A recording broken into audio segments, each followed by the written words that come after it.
I'm Vanya Cullen from Cullen Wines in Margaret River, Managing Director and Chief Winemaker. So you're here for Liberty Tasting, but you didn't come to collect your award for the Chardonnay trophy at the Decanter World Wine Awards. Can you just say a little bit about what it means to you to have won an award at which you were up against some of the world's best Chardonnays as decided by the Decanter panel? That's quite an achievement, and that includes, of course, top white Burgundy. Well, I actually didn't know the awards were on, otherwise I would have been here, but that's all right, to collect my trophy.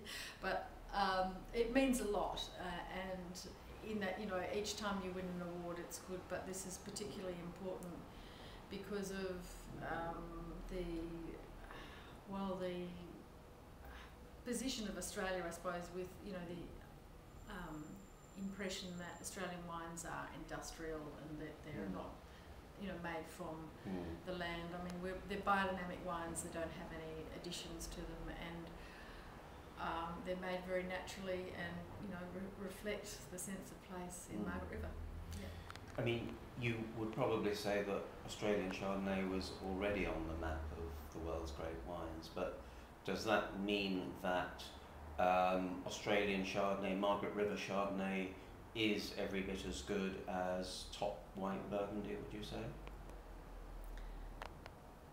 Yes, I think it can be. Yeah.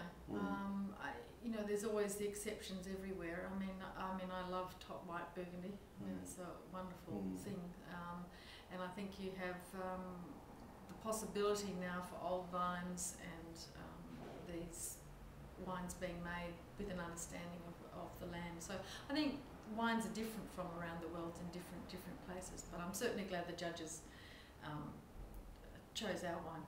It's fantastic. And it has a distinctive sense of place, you feel, Margaret River Chardonnay and Cullen Chardonnay. Yeah, and also the vintage. The 2007 vintage was, you know, just fantastic. It was the earliest vintage on record, and it was harvested on, I think it's the first time a wine's been harvested on a full moon fruit day in the biodynamic calendar, and I think with the fruit was some of the best fruit that I've ever seen come into the winery. It was always going to be a very interesting wine.